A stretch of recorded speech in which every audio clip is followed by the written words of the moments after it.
5 साल बाद बेटा अफसर बनकर लौटा तो माँ भीख मांग रही थी। दोस्तों, बरसात की हल्की हल्की बूंदें शहर की सड़कों को भिगो रही थी। स्टेशन के बाहर लगी पीली लाइट के नीचे एक बूढ़ी औरत बैठी थी। फटे हुए कपड़े, कांपते हाथ और आंखों में थका हुआ सन्नाटा। हाथ फैला हुआ था। बेटा, 2 दिन से कुछ खाया नहीं है। लोग आते, देखते, कुछ सिक्के डालते और आगे बढ़ जाते। किसी ने उसका नाम नहीं पूछा, किसी ने उसकी कहानी नहीं सुनी। दोस्तों, आप लोग वीडियो तो देखते हो, लेकिन लाइक और सब्सक्राइब नहीं करते हो, तो प्लीज कर दो। और हाँ, वीडियो को अंत तक जरूर देखो। उसका नाम था शारदा देवी। यही शारदा देवी एक छोटे से गांव में रहती थी।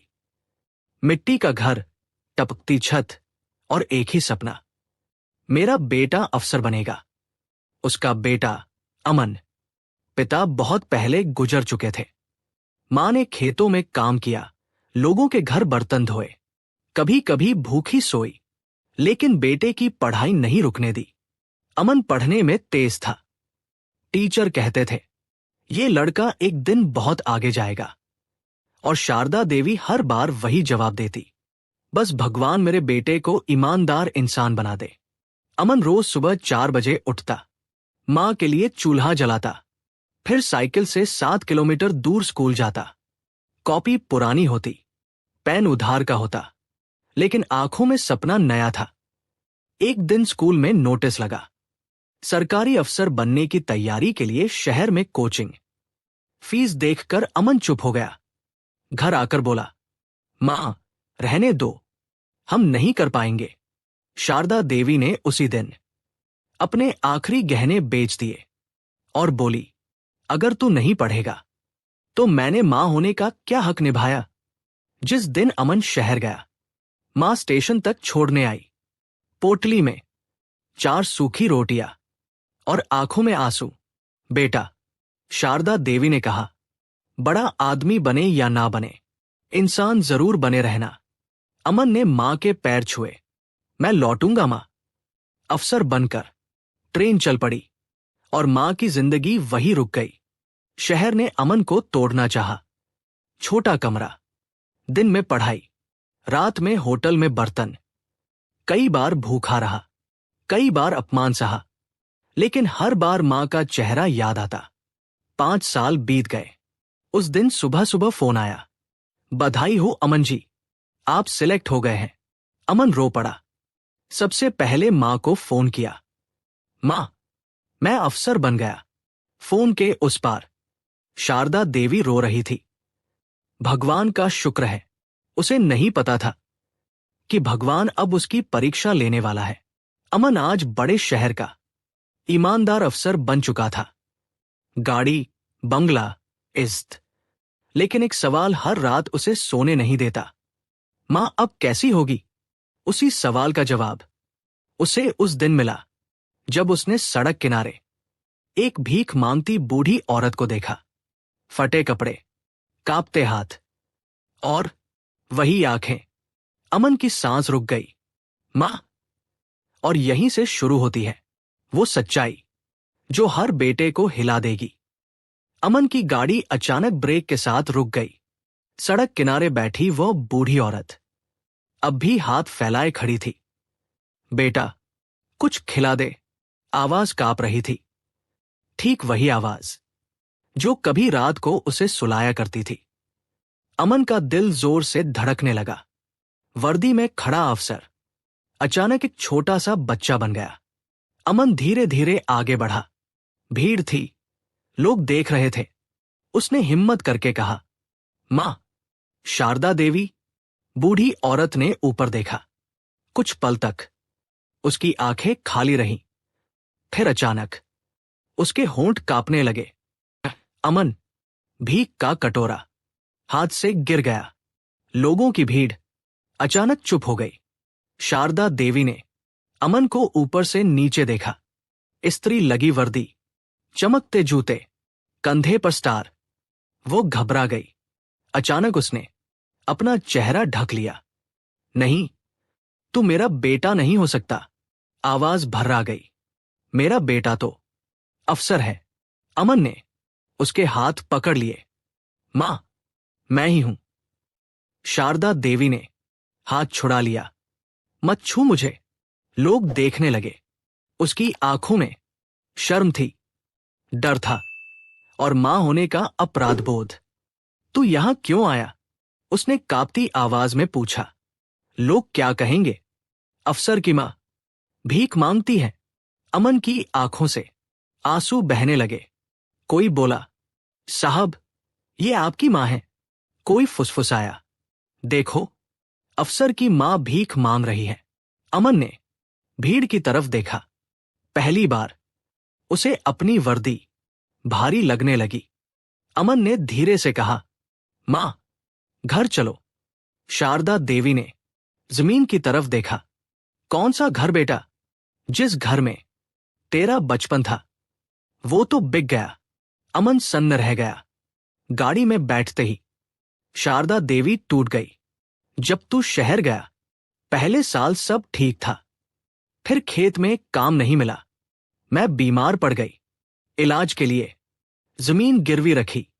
फिर एक दिन साहूकार आया। कागज छीने, घर छीन लिया। अमन की उंगलियां स्टीयरिंग पर जम गई। मैं तेरे पास आने वाली थी, शारदा देवी रोते हुए बोली, पर सोचा तू अफसर बन गया है, तेरी बदनामी करूंगी, इसलिए भीख मांग ली। हर शब्द अमन के दिल में छुरा बनकर उतर रहा था। अमन ने मां को सीधे अस्पताल ले गया। डॉक्टर ने रिपोर्ट देखकर कहा, इनकी हालत बहुत खराब है। खाना नहीं मिला, दवा नहीं मिली। अगर थोड़ा और देर होती। डॉक्टर चुप हो गया।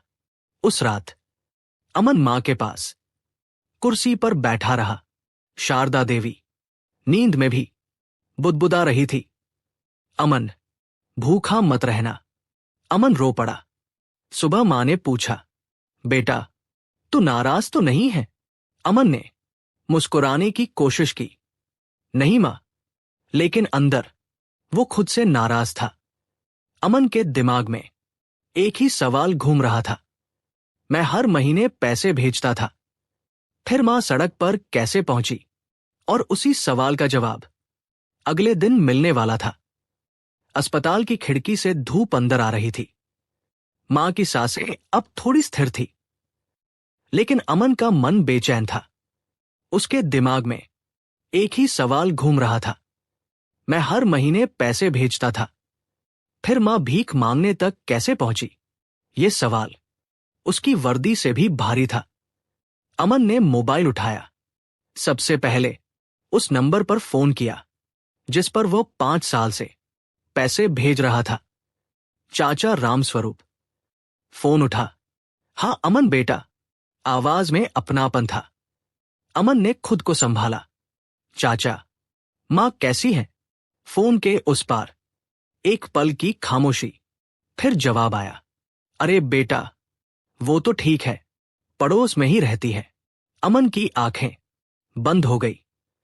चाचा, अमन की आवाज भारी हो गई।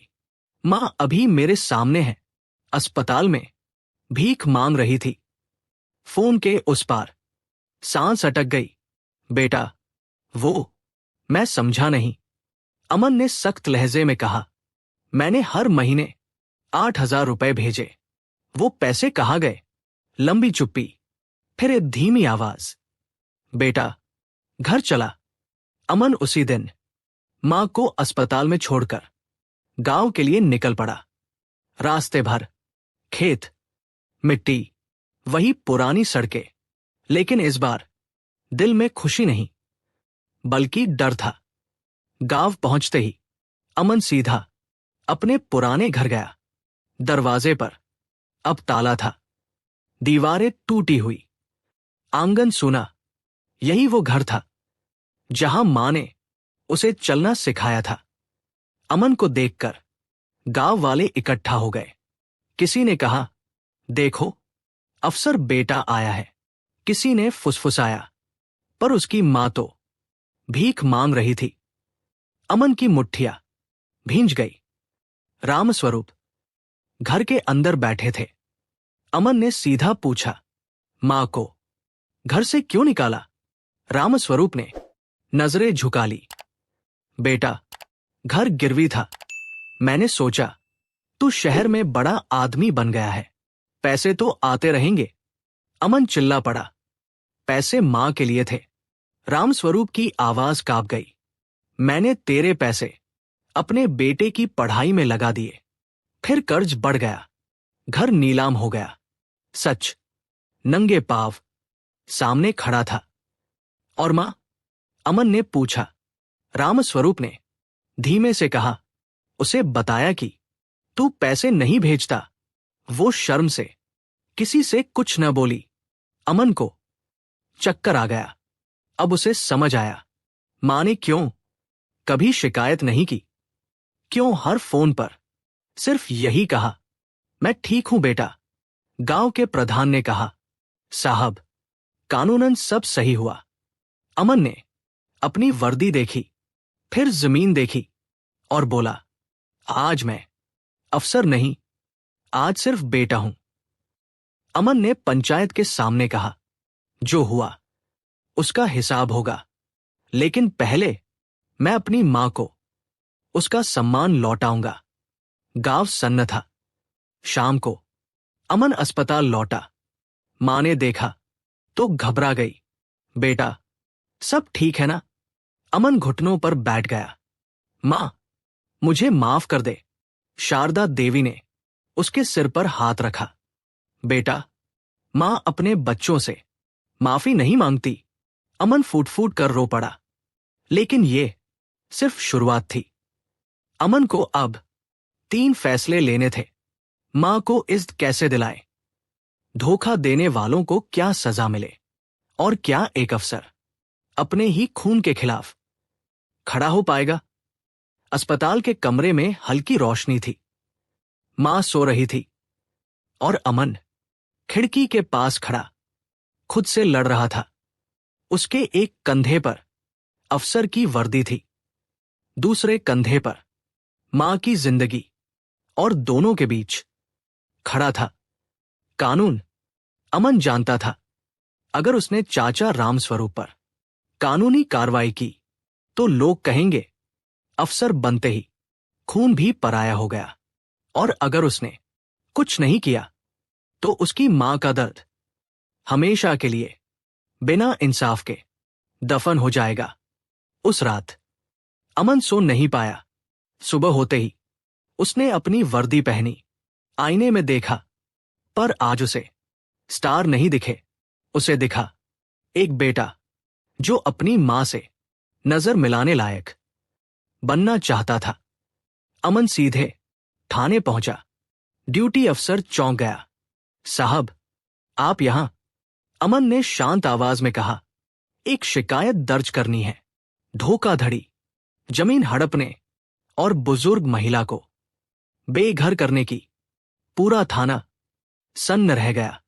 ड्यूटी अफसर ने नाम पढ़ा, रामस्वरूप शर्मा। साहब, ये तो आपके। अमन ने बीच में ही कहा, आज वो सिर्फ एक आरोपी है। कलम चल पड़ी। खबर आग की तरह फैली। अफसर ने अपने ही चाचा को केस में फंसा दिया। गांव के बुजुर्ग आए, समझाने लगे, बेटा, घर की बात है। अमन ने सबकी सुनी, फिर बोला, घर की बात होती तो मेरी मां सड़क पर न होती। जब पुलिस रामस्वरूप को लेने पहुंची, वो रो पड़ा। अमन बेटा, गलती हो गई। अमन की आंखें नम थी, लेकिन आवाज स्थिर थी। गलती नहीं चाचा, अपराध हुआ है। अस्पताल में मां ने पूछा, बेटा, गांव से लोग अजीब बातें कर रहे हैं। अमन चुप रहा। आखिर उसने सब बता दिया। शारदा देवी बहुत देर तक कुछ नहीं बोली, फिर बोली, तूने सही किया। अमन चौंक गया। अगर तू इंसाफ न करता, मां ने कहा, तो मैं मां कहलाने लायक न रहती। जिस बेटे को मैंने ईमानदारी सिखाई, वो अगर गलत के सामने चुप रहता तो मेरी परवरिश हार जाती। अमन की आंखें भर आई। अमन ने मां के लिए बड़ा घर लेने की सोची। मां ने मना कर दिया, मुझे ईंटों का महल नहीं चाहिए, मुझे सम्मान चाहिए। अमन ने पुराने घर की जमीन वापस दिलवाई। घर फिर से बना, लेकिन इस बार दीवारों से ज्यादा इस्त मजबूत थी। अमन ने एक सभा बुलाई। गांव, मीडिया, अधिकारी सब मौजूद थे। उसने कहा, मैं अफसर हूं, पर उससे पहले एक बेटा हूं। अगर मेरी मां के साथ अन्याय हुआ तो कोई भी मां सुरक्षित नहीं। पूरा माहौल खामोश था। सभा के बाद हल्की बारिश शुरू हो गई। मां ने अमन के सिर पर हाथ रखा। आज तेरा पिता होता तो गर्व से कहता, ये मेरा बेटा है। अमन फूट पड़ा। लेकिन अभी एक सवाल बाकी था। क्या समाज वाकई बदलेगा? क्या मां को भीख मांगने पर मजबूर करने वाली सोच टूटेगी, या फिर सब कुछ दिनों में भुला दिया जाएगा? अस्पताल की घड़ी धीरे धीरे चल रही थी। टिक टिक टिक। हर सेकंड अमन के दिल पर हथौड़े की तरह गिर रहा था। मां बिस्तर पर लेटी थी, आंखें आधी खुली, सांसें उखड़ी हुई। डॉक्टर बाहर खड़ा था। डॉक्टर ने धीमी आवाज में कहा, अमन जी, इनका शरीर बहुत कुछ सह चुका है। लंबे समय तक भूख, ठंड, दवा की कमी। हम कोशिश कर रहे हैं। लेकिन डॉक्टर चुप हो गया। अमन सब समझ गया। अमन मां के पास धीरे से बैठ गया। वर्दी उतार दी, स्टार निकाल दिए। आज उसे किसी रैंक की जरूरत नहीं थी। उसने मां का हाथ पकड़ा। मां, मैं यही हूं। शारदा देवी की आंखें खुली। कमजोर सी आवाज, अमन, बोल मां। अमन ने कहा, घर घर बन गया। अमन की आंखें भर आई। हां मां, पहले जैसा। मां हल्की सी मुस्कुराई। बेटा, मेरे जाने के बाद तू अकेला मत पड़ जाना। अमन ने सिर हिला दिया। ऐसा मत कह मां। मां ने हाथ कसकर पकड़ा। मां जानती है, वक्त आ गया है। अमन रो पड़ा। मां, मैं देर से लौटा। अगर पहले आ जाता तो तू सड़क पर। उसकी आवाज टूट गई। मां ने उसके गाल पर हाथ फेरा। सुन बेटा, तूने जो किया उससे मेरी जिंदगी सफल हो गई। मां की उम्र लंबी हो या छोटी, अगर बेटा सही हो तो सब पूरा हो जाता है। अमन फूट फूट कर रोने लगा। रात गहरी हो गई। अस्पताल के बाहर हल्की बारिश, अंदर सन्नाटा। मां की सांसें अबुरुक चल रही थी। अमन ने धीरे से कहा, मां, कुछ चाहिए? मां ने आंखें खोली। एक बात, वादा कर। अमन झुक गया। जो मां आज सड़क पर है, उसे कभी अकेला मत छोड़ना। किसी और शारदा को भीख न मांगनी पड़े। अमन ने माथा टेक दिया। वादा। अचानक मां की उंगलियां ढीली पड़ गई। मशीन की आवाज तेज हुई। डॉक्टर। अमन चिल्लाया। नर्स दौड़ी। डॉक्टर आया। कुछ मिनटों की खामोशी। फिर, आई एम सॉरी। अमन वहीं जमीन पर बैठ गया। कोई आवाज नहीं, कोई आंसू नहीं, सिर्फ सन्नाटा। कुछ देर बाद वो उठा और पहली बार खुद से बोला, आज मैं सब हार गया। गांव में अंतिम संस्कार हुआ। वही लोग जो कभी मां को पहचानते नहीं थे, आज आंखें झुकाए खड़े थे। अमन ने चिता को आग दी। हाथ कांप रहे थे। अगले दिन अमन ने छुट्टी नहीं ली। वह सीधे ऑफिस गया। सब चुप थे। उसने कहा, आज से एक नया काम शुरू होगा। उसने योजना बनाई, मां शारदा वृद्ध सहायता अभियान, जहां कोई बुजुर्ग भूखा न सोए, कोई मां भीख न मांगे और हर अफसर जिम्मेदारी समझे। मीडिया ने पूछा, साहब इतना सब क्यों? अमन ने कहा, क्योंकि मेरी मां को देर से इंसाफ मिला। अब मैं किसी और मां को देर नहीं होने दूंगा। कहानी यहां रुकती नहीं। अब सवाल है, क्या अमन अपने दर्द को ताकत बना पाएगा? क्या समाज वाकई बदलेगा, या मां की कहानी सिर्फ एक और खबर बनकर रह जाएगी? सुबह की पहली किरण अमन के कमरे में आई। दीवार पर टंगी मां की एक पुरानी तस्वीर, सादी साड़ी, थकी हुई मुस्कान और आंखों में असीम भरोसा। अमन देर तक उसे देखता रहा। आज पहली बार उसे महसूस हुआ, कुछ लोग मरकर भी कभी नहीं जाते। मां के अंतिम संस्कार के 3 दिन बाद अमन ने कोई छुट्टी नहीं ली। वो उसी वर्दी में ऑफिस पहुंचा, लेकिन आज उसकी चाल में अलग दृढ़ता थी। मीटिंग बुलाई गई। अधिकारी, समाजसेवी, मीडिया सब मौजूद थे। अमन ने धीमी पर साफ आवाज में कहा, मेरी मां अकेली नहीं थी।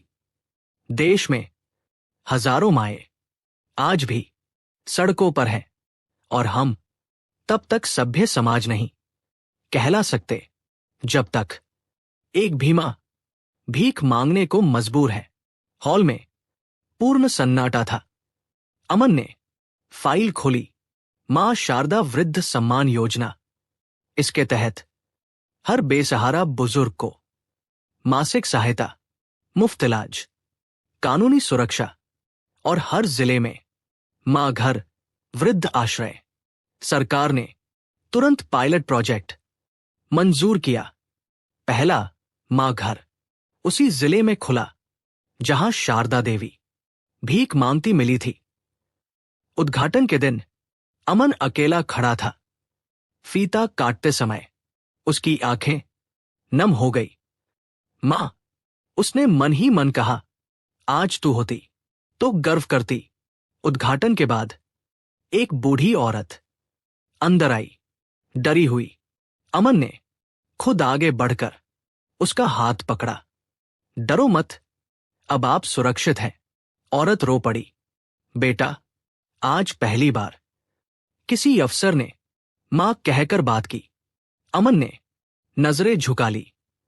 धीरे धीरे लोग आगे आने लगे, दान मिलने लगे, स्वयंसेवक जुड़े। जो गांव कभी मां को भीख मांगते देख चुप था, वही गांव अब बुजुर्गों की देखभाल में मिसाल बन गया। एक इंटरव्यू में पत्रकार ने पूछा, साहब आप इतना सब किसके लिए कर रहे हैं? अमन ने सीधे कैमरे में देखा, उस मां के लिए जिसे मैं समय पर घर नहीं ला सका। एक शाम अमन अपने पुराने घर गया। आंगन में वही नीम का पेड़। उसने दिया जलाया, मां की तस्वीर सामने रखी। हवा चली, दिया हल्का सा झिलमिलाया। अमन मुस्कुराया, मां, देख रहा हूं, तू अब भी मेरे साथ है। ये कहानी सिर्फ अमन की नहीं, ये हर उस बेटे की है जो मां को कल पर छोड़ देता है। हर उस समाज की है जो बुजुर्गों को बोझ समझता है, और हर उस मां की है जो आखिरी सांस तक बेटे की भलाई मांगती है। मां को आखिरी समय पर याद मत करो, मां को जिंदा रहते जी लो। कहानी यहीं समाप्त होती है। दोस्तों, अगर आपको ये कहानी पसंद आई हो तो वीडियो को लाइक और चैनल को सब्सक्राइब जरूर करें, और बेल वाला आइकन को दबाना न भूलें। कमेंट में अपने शहर का नाम लिखें। अपने और दोस्तों के साथ शेयर जरूर करें। आपकी एक छोटी सी सपोर्ट ही ऐसी कहानियां लाने की ताकत देती है। जय हिंद, जय भारत।